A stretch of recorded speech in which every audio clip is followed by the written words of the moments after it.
Welcome back to Series 2 of the No Big Deal podcast. And again, we are really excited to welcome our next guest, Brian Dolan, onto No Big Deal. Brian has an incredibly impressive track record at some of SaaS's biggest success stories, LinkedIn, Slack, Remote, and now ClickUp.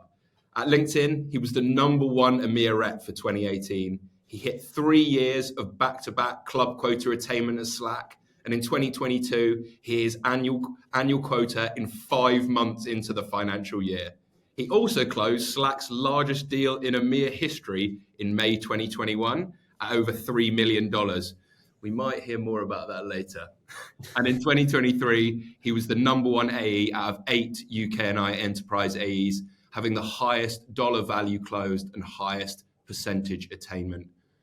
He's hit his target for this year at ClickUp, and we'll be going to another President's Club in one of the hardest markets to sell. Brian, big dealer Nolan, thanks for joining. Nice one, Brian. Yeah, Brian, you're like the Nicholas Anelka of SaaS, who just played at every glamorous club there is to play at and smashed it. Or maybe Ibrahimovic. Yeah, I like that. Brian Ibrahimovic Dolan. Nice. Thanks for joining us, Brian. I've got just a question to kick us off. We're going to talk about the deal in a moment, but can we just ask, because you've obviously got a bit of a penchant for being in good spots, can you give us a bit of an insight into kind of what you look for and how you make sure that you're in a place that not only the business is going to be successful and that you're going to be successful as well?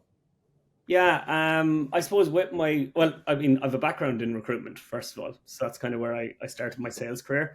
And I think that kind of eye for maybe, being in the right place at the right time never really left me. So there's also a combination of experience and mistakes kind of thrown in there as well, right? So I would have joined maybe a couple of places where early days it would have been quite difficult. So then you kind of try to avoid that moving forward and really qualify roles, right? For me, like if I was to look at a new role tomorrow, right, the things that I'd be focusing on would be like just really heavily qualifying the role. Obviously, you at the start of the process, you're kind of making sure that you're putting the best foot forward, but towards the end, you really need to make sure that you're going into the right place at the right time. So I think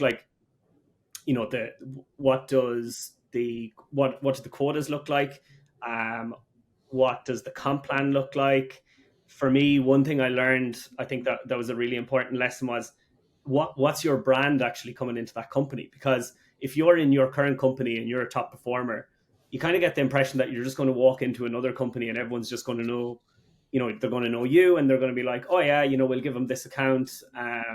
He'll be a safe pair of hands to look after that. But then you get in there, your new manager has hired 4 people from his old company or her old company. And then you're thinking, okay, well, how am I going to get a look in here? So I think that's really important. Another one, I think, typically with these interview processes towards the end, they might let you speak to an AE who's currently in role. I've found from experience that that person is normally prepped and will be told to sell you the role. What I think is a much better avenue to qualify the role is to actually just speak to the person who's left the role. What was their reason for it? Maybe just the location wasn't working and they were really happy, but they needed to move up home, but there could be something, a skeleton in the closet there that you're much happier knowing before you join the company. And you can kind of make an informed decision. I think, being really diligent as well around what do the accelerators look like? What does your ramp schedule look like? I'd say to the hiring manager, tell me about the team at the moment. Like, what percentage are hitting quota? Okay, out of the people who are hitting quota, what is their attainment? Why, for instance, are you folks making this hire? Like, you could fall into the trap where you come in and they're saying, oh, well, this AE in this patch last year done, 400%. You're like, oh, wow, great. I'll go in there and I'll do 500%. And then you get in and you realize they've hired 10 people into that same territory and your opportunity is much more limited, and potentially that AE is holdover accounts and it's difficult. So I think it's just important to just ask all those questions at the start before you get into the role, get as much detail as possible. And then you're coming in and you're fully informed, you've made your decision, and everything should be running quite smoothly. Seriously good bit of advice. Do you ever ask about, do you ever ask when you're going through the qualification process of the role, do you ever ask about how they sell or how the market receives the way they sell? For example, like any sort of like methodologies they use or qualification processes, or for example, how receptive the market is to the brand, or do you just use the past success as an indication of the fact that you'll adapt to the way they sell and go from there? For me, I think, yeah, it's very much around, you see, you could have like the best product market fit in the world, but if your territory isn't carved in the correct way, you're Yeah. still not going to get there. Yeah. So I think for me, it is just more important to back the numbers on this, to be Got it.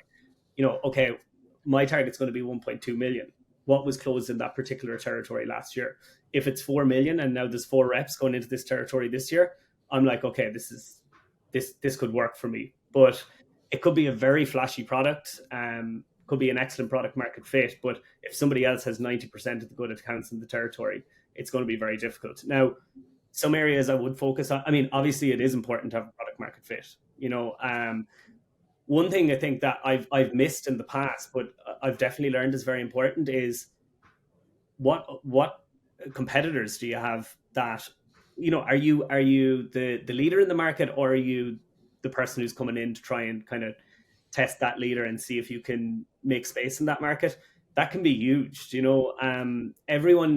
Everyone always presumes, yeah, obviously you're going to have 5 or 6 competitors no matter what SaaS platform you're really selling. But it's like, what do those competitors actually look like? Go to their websites, be like, if I was a buyer, what does this look like in comparison to the company that I'm about to join? They offer 7 enterprise features that we don't have. Start thinking about having those conversations before you even get into the role, and being like, will I really be able to defend this product that I'm about to join against this product?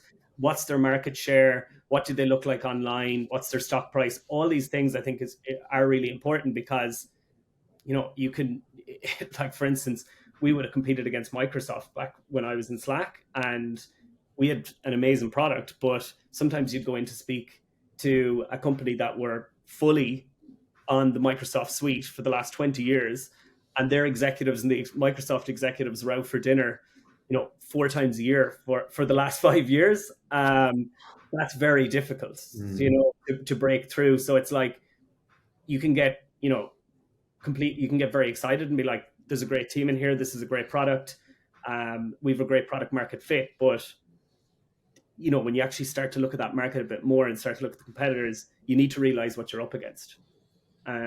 With Slack, obviously, it went on to be an incredibly successful platform, but it did take a lot of work to really break into that market.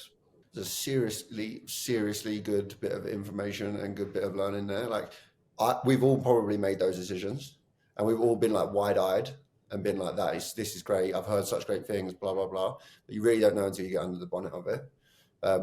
Brian, thank you very much. Jack, have you got any other comments on that? No, that's really good. I was actually just thinking, outside of just individual like quota attainment and things like that, are there just some straight up full, you wouldn't even warrant a conversation with a company unless they had these 3 criteria?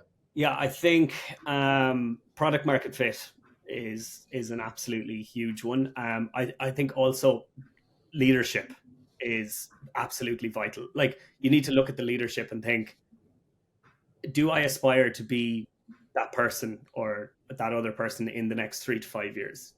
Because if you don't, you're not really going to learn anything from that leadership. And at the end of the day, they're the people that are going to plan for 2024, 2025. So if you don't back them, you could get very frustrated quite quickly. So I think product market fit, the leadership, and probably the team around you as well. So it's like, for instance, especially in enterprise, it's like, I'd love to meet the solutions engineer beforehand that you're going to be working with. I'd love to meet the CSM, like the leaders. Back to the leadership, and it kind of links into the team here as well. You need to have good leadership, because that's also part of your selling team, right? Because you're going to have to map your executives with the executives in the companies that you're going to try to get your solution into. So if you don't get a good feeling about them, you're not going to feel comfortable with them as part of your army, really. So I think that they would be the 3 things. It's the leadership, product market fit, and what your team would actually look like. Banging. Great. Very advice. nice. Yeah, great advice. That's a really good way for us to go now into this deal, because obviously you've used all of that bit of prehistoric due diligence to work out you're in the right place at the right time, and now you're going to use that army to go to war, shall we say. Brian, can I ask a quick question? We have a lot of guests who come on and tell us about either the biggest deal they've ever closed, or the one that was like biggest learning, or the one that was like most transformative in their career, or a number of those different things tied together. Tell us, this deal, is it one of those? Is it two of those, or which is it? This is probably the most transformative I had, just because there's a lot of learnings on this about kind of bringing in the entire company basically to the deal, and kind of making your own look a little bit in it as well. So yeah, no, I definitely feel that this is probably the most transformative one I've had. Weirdly, not the one that's made me the happiest, but like I felt it was a bit of a come down actually after I closed it, which I can talk about later. But yeah, this one's definitely the most transformative. Sick. Tell us, how did it come to life? How did it get started? Where was like the conception of this deal? Yeah, so basically this company, it's an e-commerce company, and they've about, at the time they had 5,000 full-time employees and then about 4,000 contractors, which we actually weren't aware of at the start, right? So look, Slack was the company I was working on at the time. It's PLG, so product-led growth, and really, they had went through that freemium model, and there was like use cases building across maybe like 2,000 users or something like that. But they had been on that then for maybe 2 or 3 years, right? So the difficulty at that time was the only way to really upgrade these people or companies like this would be through security upgrade. And it's a very, very difficult discussion, because obviously the pricing tiers go way up. We were trying to basically go wall to wall, so get the footprint of 2,000 people to 5,000, and then upgrade them to what was our enterprise grade platform. By the way, what you just said there about product-led growth is really interesting, because we haven't had anybody on here who's told us about a deal where it's product-led growth before, because most people have either gone outbound or had an introduction directly to a CEO to kick the deal off from zero. Yeah. Can you tell us a little bit more about actually just kick off where you left off about why the product-led growth part made this a bit different kind of inception to the deal? Yeah, so the deal I want to talk about, look, it was with an e-commerce company. They had 5,000 full-time employees and then 4,000 contractors, which we actually didn't know about at the time. They had a couple of thousand users, so they would have actually, it's a product-led growth company, Slack, so they would have came in through the freemium model.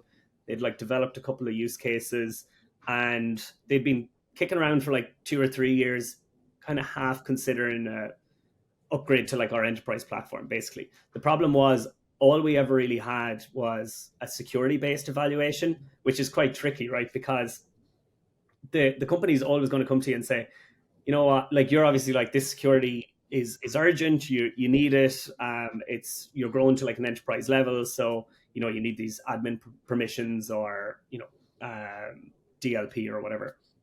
But then the company's rebuttal is always, well, I mean, we've had it for 2 or 3 years and it's been fine. So like, what's really the urgency here? And I realized actually, through my years at Slack, that there was kind of a sweet spot to bring customers up to this enterprise grade product. And that was, you needed to, the strategy I had was, security aside, how do we build a business case to actually upgrade this customer, right? Do they actually really need it if we take security out of the equation? At the start of this, we just did not have that answer. Like really, it was very security driven. And yeah, it got to the point where I just decided to qualify it out. Like we were working with a champion. She was really, really helpful, really responsive, was definitely intending on making the right introductions, but they weren't really happening. And I was kind of thinking, is this a coach? Is this a champion? Like at the end, we actually realized it was a champion, but it got to the point where we're investing so much resources into this account, and it kind of kicked from quarter to quarter. So I just got in touch with the champion, and I said, I shared, like I'd done out a full medic doc, and I actually shared the medic doc with the champion. And I said, full transparency, this is how we operate, right? I need this doc completely filled out in detail to allow a further allocation of resources for my solutions engineer, for my CSM, for everyone who was working on the account. I was like, if we can't, and I literally just had open spaces on like economic buyer and stuff like this. And I was like, I just wrote in gapped here. And yeah, basically I was like, we can't continue with the evaluation if we don't get access and a meeting with this economic buyer, and we don't have like metrics around these particular pain points.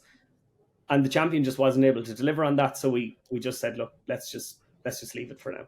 Do you think, Brian, even if at that point that contact had introduced you into the economic buyer, you wouldn't have had a business case or point of view strong enough to deliver value, and you might have just burnt your entire shot at that point? I'd absolutely agree with that. Yeah, I'd absolutely agree, because we would have went to the economic buyer with the exact same business case that had kind of failed us to get to the economic buyer in the first place. And actually, something I learned from that, and I think it is really important. Often when you're doing medic, I'm sure you've all been in deal reviews on like a Thursday or Friday in the company. Everyone kind of hops on and has a look at the deal. Like when people go through it, they're often like, "Oh, who's the economic buyer?" And the person will be like, "Oh, I found them on LinkedIn. It's this person." Yeah. So what you do really well in Slack and in ClickUp is if basically they were like, "Who's the economic buyer?" and you'd say it's this person, they'd be like, "Right, have you had a meeting with the economic buyer, or are you in contact with this person?" And if you say no, they're like, "Well, then you don't have the economic buyer." Like you can't just write their name in and be like, "I have an economic buyer." Do you know? No engagement. Yes, and look, so did I as well. Do you know? But after a couple of those meetings, you're like, they're right. Like, we don't have an economic buyer here. They know nothing about this platform. Yeah. But yeah, so it was closed. It was difficult to close it off, but I was like, what's the point having this in my pipeline? Like, I always feel that it's best to just get it out. Like, if it's not, I think an old manager said to me before, your pipeline's like your wardrobe, right? If you don't plan on wearing something again, just throw it out. Like, what's it doing in the wardrobe if it's just taking up space? So it's like being really diligent. And then the way we reignited it was actually, like thinking back, it was amazing that the deal came so far from this. But so their CEO and our CEO were meant to go to an event in Stockholm. It was called Bits and Pretzels. And did you plan that meeting? They were just both there as speakers. Oh, right? Wow. Yeah. And so then the event, the pandemic kicked off. The event didn't happen.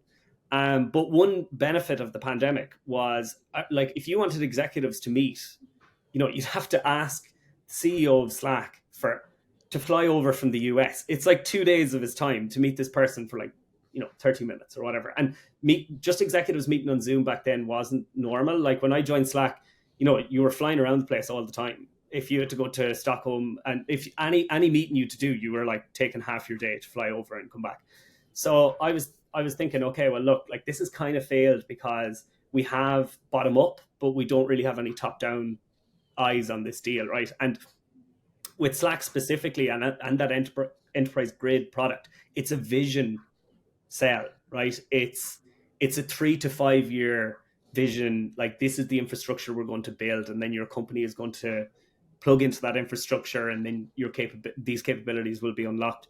The problem is when you're dealing with your champion, who's just the end user, they're not thinking in 3 to 5 years. They're just thinking, I like the way it's working at the moment.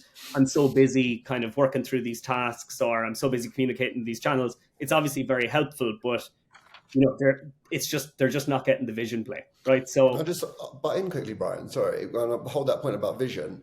When people are finding champions in enterprise accounts, often it's really hard to find just the persona who has this as a project for them.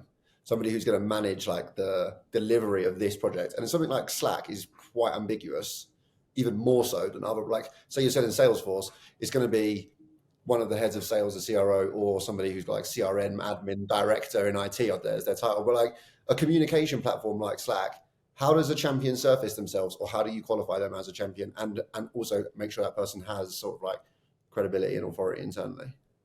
Yeah, I mean, it's difficult. Like typically they would be like the primary owner or something like that. So what was really useful in these PLG companies, and it's still the same with ClickUp, is you can often see the people who are inviting other people onto the platform on the back end. Got it. But then it mightn't be the primary owner, but they might have like 7 admins, and you're like, well, this person has invited 14 people in the last week. You're like, this person's really pushing this platform. Yeah.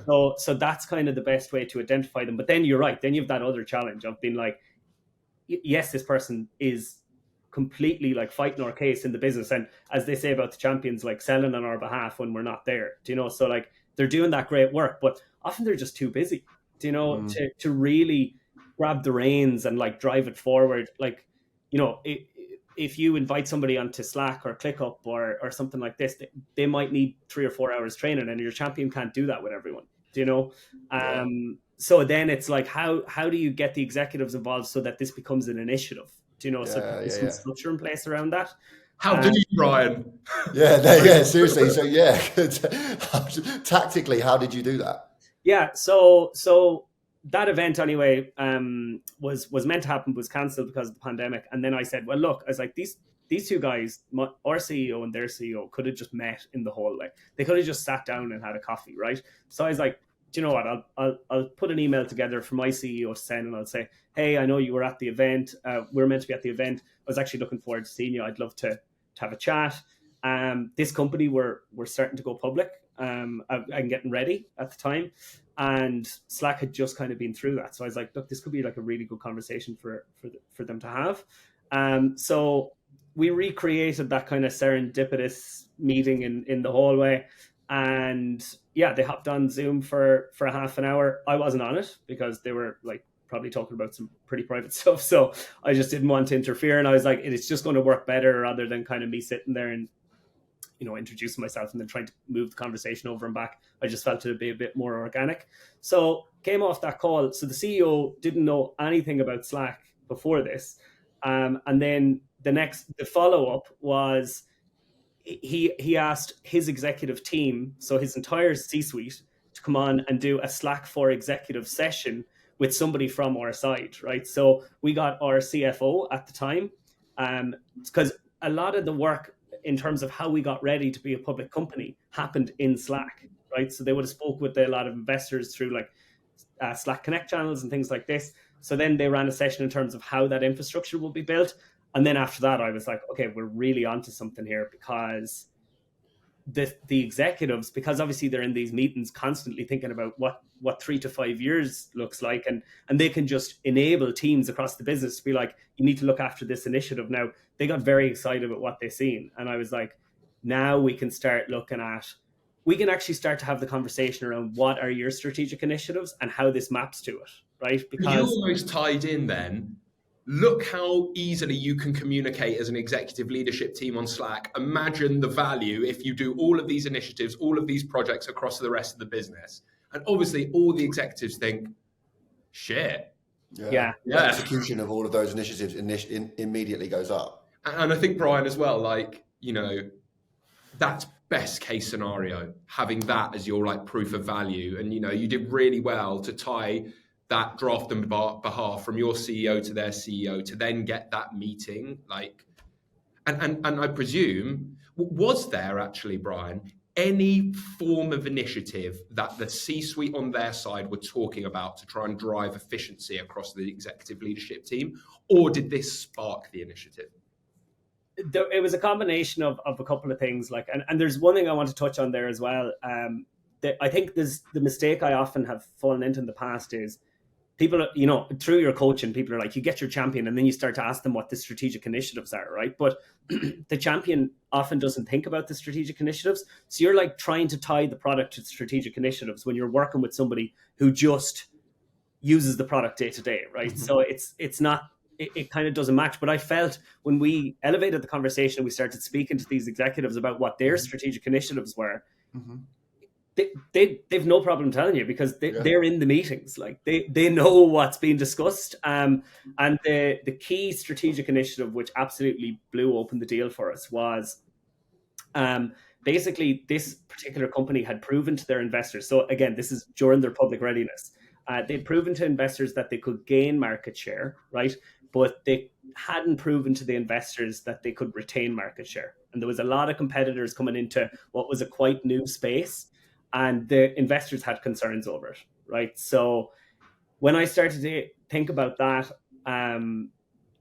we started to dig into, okay, well, like what does your retention look like? Like, what's your retention strategy at the moment? How do you keep customers satisfied? How do you keep customers referring your product to other customers so that you can build that consumer network? Because that's what's going to be the retention. That's what's going to fend off the competition.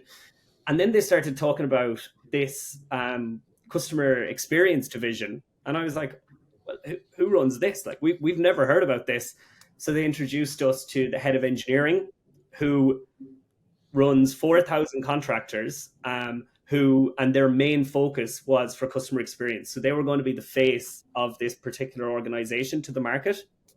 Now, the key thing about this is there was a shift. So we done like 4 hours of discovery with this head of engineer, right?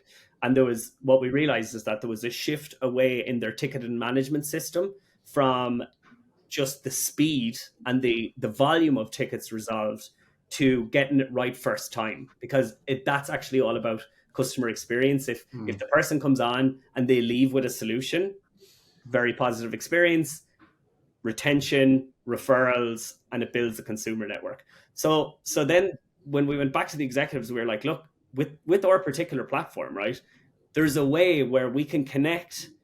So what they wanted was the 4,000 contractors to be plugged into the 5,000 full-time employees, but also to remain separate in a different environment, right? So it's like they were in 2 different workspaces, but there were channels going across. And you can do that in Slack. That's awesome. Do you know what, Brian? I'm just like, I've got so many questions. I feel like I don't want to interrupt you because you're just like on a roll. I've got so many questions. Do you know what I just keep thinking about? I'm like, how many reps get the opportunity that you might have had at the start of the deal, and they do get that executive meeting, and they are finger in the air, blowing their whatever, their POV or their thing. And do you know what was also important? Once you got that strategic goal about what the investors cared about, like drilling in your discovery down, 4 hours worth of discovery to get to the point where, probably maybe even on the 3rd hour, you finally have got this like ridiculous challenge that they're facing, and you're like, there it is. And you've got the strategy of the business, you've got the initiative, this initiative as well to try and solve it, and you've got the baseline challenges, and there's the business case. You take that back to the C-suite, and they probably turned around and went, send us the DocuSign. Yeah, I mean, it wasn't. It took a bit more time, but it wasn't far. Like the key thing about that entire use case, right, was not only did it give us our biggest competition in that deal was probably ourselves, which you'll get in PLG companies, right? Because it was why don't we just stay the same? Do you know that argument? But because we needed these 4,000 contractors to be in a separate environment, but to plug into the main environment, they needed an extra a workspace, which was only available on the Grid product, right? Mm-hmm. So now we had this like productivity use case, but also the absolute silver bullet was you got your hook. This extra workspace needed to be guarded with security provisions that were also only available on the Grid platform. So we had both. We now had the security use case, we had the productivity use case, and we were now able to basically leverage customer stories and the use cases that we were going to implement in this environment to actually do our ROI calculations as well and show them how much they could save. Love that. And as well, I'm going to interrupt you. So not only did you have your business case, could you talk to us and give us some tactical advice about how you leveraged customer case studies to back up your business case? Yeah. So I always found it difficult, right? That transition between how do I go from talking about my product. So you start with the customer, right? You start with the customer's problems and you're trying to find a solution, right? But what I did at the start of my career was I have your problems, here's my product, and this is how it's going to solve all that, right? But I was always like, there's definitely something in between there that you can kind of use as a segue, which is just a bit smoother, because I feel once you go into the product, you're never coming back out of it, right? So my strategy is always learn about what you can fix, listen to the customer, dig deep. Then you go to customer stories, because the customer stories is actually the glue between your product and the customer, right? Because you can say, okay, I understand your problem. X customer also had a very similar problem. They implemented our product in this way and they've seen these results. Now I'm going to show you exactly how they did it. Now, a really good way I think Slack was really well set up for it, right? So we had a channel within Slack that anytime somebody would close like a large deal, they'd write out like a huge write up on it, right? And like all the details, all the use cases, who was involved, etc. Right? So it was quite easy, right? If I wanted to figure out who else has leveraged this use case that I need in the past, I literally just went in and I just keyword search, e-commerce, customer satisfaction, and it'd bring up like a customer who had already done this. And then you would also have like, they'd be like, we engaged with their CTO who was pivotal as an exec in this deal. And then I'd be like, perfect. The AE is there because they've just done the write-up. So I just ping them and I'm like, hey, would I be able to introduce that particular executive to the executive on my deal so we can map them? And it would just like blow the deal open, because then you're not the one that's doing the selling anymore. It's not even your executives. It's actually people who've already been through the journey and implemented these specific use cases. I've never, ever, ever thought about doing that. Me neither. I feel so stupid to not read other people's win reports. Yeah, it's just, I think working in large companies, you get so many, but especially these big deals and stuff like that. I even tell in my own talk tracks, like, you want to go and listen back to calls. But like, I'm sure Brian, being a top rep in multiple companies, when new reps join, they probably want to go and listen back to the calls that you have. And in some of these like monumental deals, I couldn't even imagine how much extra value there are in all of these win reports of all of these big deals, and finding all these probably champions now as the products have evolved. Something quite unique to Slack in that instance, though, is because it's in a Slack channel, it's just really easy to access and really easy to keyword search. I don't use, to Matt, our friend at Seismic, to find content. I don't use Seismic or Scratchpad or any of that. I just go into Slack because I know somebody's already shared it in Slack once. I know it's in one of my channels. I know I just need to search it. I know me and you have had a conversation about it last week, Jack, and we don't even work at the same company. So I just literally Slack you and it was there. I'm like, it's far richer database of information than the CRM or the marketing content that gets shared in those other like repositories. So that is a very, very useful use case. Anyway, sorry, Brian, we interrupted again, mate. You were on a roll. No problem at all. But yeah, that was the key thing, I suppose, was that was there beforehand. So like when I joined Slack, that channel was there, but I think it's just about knowing to utilize it, and yeah, being able to bring the customer use cases to life by actually just having the person to speak to them rather than like sharing a PDF or something like that. Like for me, the probably the biggest learning of that entire deal was it's just like you've like 1,000 brains in a company that can help you to fix the problem for the customer. Like you shouldn't just think it's like you, or it's you and your CSM and your solutions engineer. It's like, for instance, when we after discovery, when we realized that there was a shift away from the volume of tickets being solved to the actual getting this right first time, only 2 weeks later, I was on our sales kickoff. So that was virtual. And there was a lady, Sabrina Derby, I remember her name. She actually was just demoing like 5 or 6 different use cases for engineering with Slack, and was like, okay, like one of the use cases was like gamification, right? And I was like, this, for what they're trying to achieve, this is absolutely perfect, right? So I just got straight onto her after the call, and I was like, that demo, I was like, can you please just do maybe half of that for a head of engineering in this company? And I was like, it'll just be it's not that all of it's going to resonate, but it'll be such a great ideation session that it'll just really bring this thing to life. And like, I think they took like 4 of the use cases. And what we actually did was, which I was delighted I did by the end of that deal, we got the use cases. So we did that demo. We chopped the use cases up. So each of them, chopped them up to like a 5-minute clip from the live recording. And then we'd like, when we'd done our final deck for the executives, we would like have the use case, have where it was implemented before, have a little blurb of like somebody talking about, what it meant for them. And then we'd be like, watch video on use case. So it was like chopped down into digestible chunks for the executives, so they could just click in and be like, oh, that's what it would look like for us. Mm-hmm.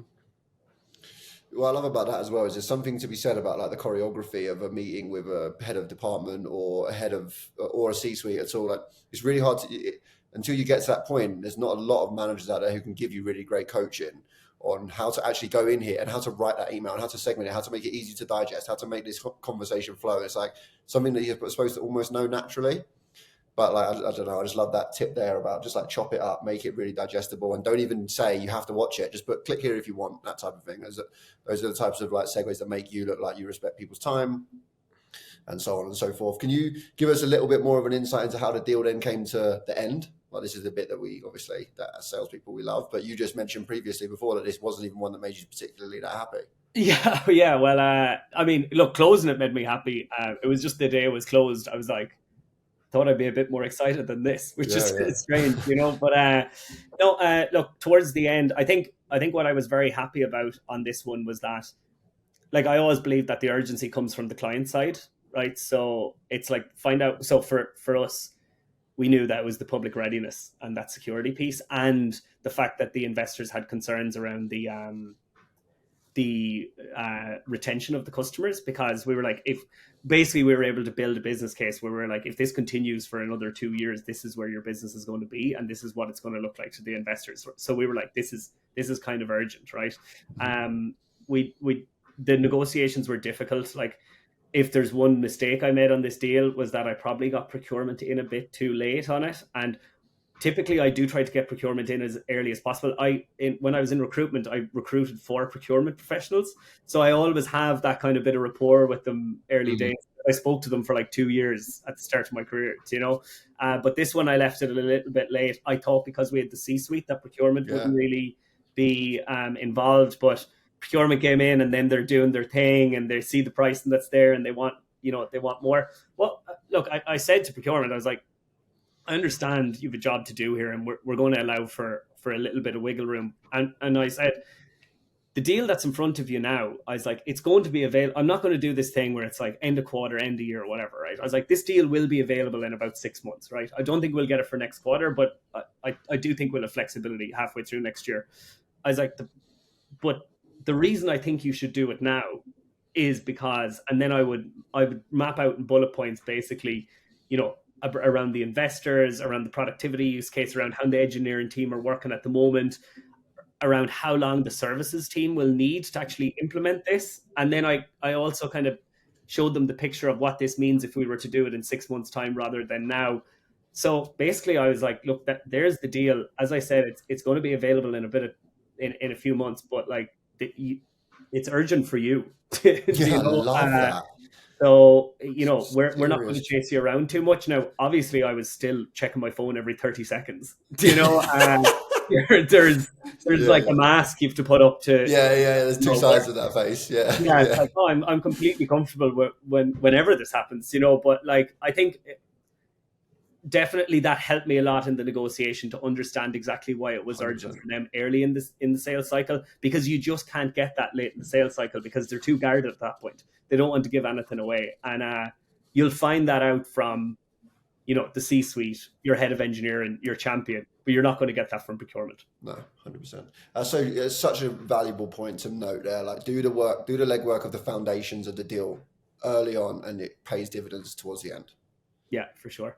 Everything comes out in the wash, man. If you've cheated the system, or if you've cut any corners, or if you've gamed anyone, it comes out at the end there. And procurement will find it out. But it's like you've held your nerve. So yeah, I remember when I actually learned like so much about selling when I started in recruitment. Like, there's so many lessons that I just picked up back then that I still use. But I remember in my first onboarding, there was like this absolute like best recruiter we had globally who ran the session. I nearly remember every word from the onboarding, and I've been through training since where I haven't retained as much, but everything she said was just excellent. And she said, you know, if you're thinking about a question to ask a client and it makes your stomach almost feel sick, you're like, I really don't want to ask that question because I could blow the deal or whatever, right? She was like, ask it straight away.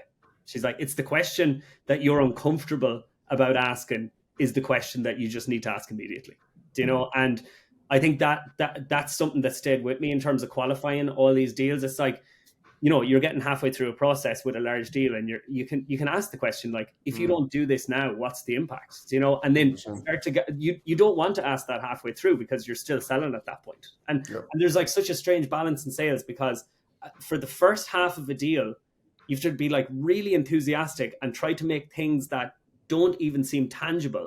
You have to make them tangible by your excitement and your optimism. But then kind of halfway through that deal, you have to like the focus from this is why I think they'll buy, to then shift the focus to this is why I think they won't. You know, It's and so it's, true. and You have to communicate that to the customer as well. yeah, You have to be like, this is why you have to be careful about buying this. It's like, hang on a minute. and you're going from finding the reason that they are going to do the deal to then shifting to finding the reason why they won't do the deal.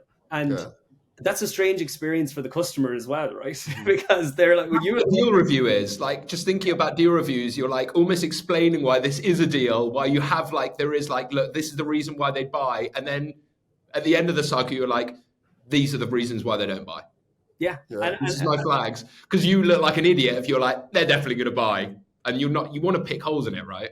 And I think that's where your value is as an AE after you've more experience. Like, let's say you spend like, you know, a good few years in the company, and you're like, by year 4, you're probably like, well, I've seen this all before and I know why this won't happen. And that's where you're valuable to your employers, you know?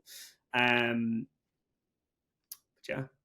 So the deal closed, Brian, and it just wasn't as satisfying as you thought. That's really, I don't think that's that unique. I think a lot of salespeople experience that. It's like you put in so much work, not just salespeople, probably people in business in general. You put in so much work, you think there's like this nirvana state on the other side of it, and you get there and you're like, not as fulfilling as I wanted it to be, although I am satisfied. Is that a good way to summarize it? Yeah, like there was just such a build up. Like, you know, I remember being away on holidays and I was just like in the hotel lobby at like 1 a.m. trying to get legal to change this one word over in the US. And, you know, you were like, come on, like, when is this ever going to happen? And you start to imagine in your head, you're like, I'm going to be so happy when this deal happens. Like, I can start my life again. Do you know what I mean? Everything's go just to the gym again. Yeah. And then I suppose I closed it and I was just sitting there and I was like, where's the next one? Like, it's nice. Just immediately. And it was interesting because I kind of thought back then and I was like, what does make me happy about sales? Like, you know, after that, I was like, God, if I'm not getting the buzz off this, like, what am I even in this game for? And I was like, thinking back to like probably the best day I've had in sales was when I was in LinkedIn, I was over in London and I had done like 4 meetings back to back that day. I came back, I was like staying in a hotel and I came back and I was like just doing up all the emails and the follow-ups and stuff like that. And I was having a pint and I was just relaxing after a tough day. And then I remember like in the space of about 5 minutes, 2 deals of my pipeline had said no and fell out. And then 3 other emails had come in and been like, great presentation today. We're going to bring it to the team, XYZ. And I was just like, I just love this game. Like, there it is. There is it. It's the chase. It's all about the chase. It's all about the chase, isn't it? And do you know what, Brian? When you're talking about this, I was actually thinking, like, in the successful years that me and Jack have had, you know, you finish that, you have your big hurrah on the 31st of January or whatever, 31st of December, whatever, or probably 16th of December if you have it. And then you're like, back to zero. Yeah. Again. And it's like, you know, it's constantly, and I feel like when I speak to reps that even do like more transactional sales and they're month to month, and then it's like smash 150% of your month or quarter quota, and then bam, you're in your first and your manager meeting, you're like, where's your pipeline for the month? And you're like, shit, no celebration then, is it? I know. I love the game. I know what you mean. I love that. It's like it's also funny, at the beginning of the month or the quarter or the year, the wins are like, oh my God, I got good feedback from the presentation. Or, oh my God, I got an introduction to somebody else. And then at the end of the deal, you're like, oh my God, we got that red lines back and there's no edits. Like, we're going to go ahead and they're going to do one final review. Like, the things that give you the buzz change dramatically depending on the season or the quarter. Yeah, I agree. Like, I think the great thing about sales is like a lot of us are just in love with the process, you know, and we're kind of fooled into thinking we're all about, you know, chasing the deal and getting the close or whatever, but it's actually the process that kind of makes you happy. Do you know? I have this really like fucked up thing where if I get a no, I'm like, this is where the fun begins. Yeah. You know what I mean? It's like, this is the good bit. I like the no's is what I'm looking for. I'm looking for you to say like, oh no, I don't think you should do this. You know, Simmons used to say to me, when you think it's all over, that's when it's just getting started. Yeah. That used to be our motto. Yeah. Well, do you know what, Brian? We're going to wrap it up there, but awesome. Learned a lot. Wicked seller. Looking forward to seeing where you go, or where you continue your career. And you're definitely going to go a lot of places you already have. So thanks so much for giving us your time. Yeah, just to add to that, Brian, you speak very clearly about how you execute. And I think that's a very unique skill. I think if and when you become a sales manager, and you're hiring, let me know. I'd love the chance to work with you, mate. So yeah, thanks very much for joining us. That was really, really valuable. No worries, lads. And look, really appreciate you having me on. And I wish you all the best with the podcast. Maybe my best memory in sales now will be the day I was on the Big Deal podcast. Yeah, You'll be the first person who said that, mate. Cool. Thanks, Brian. Excellent.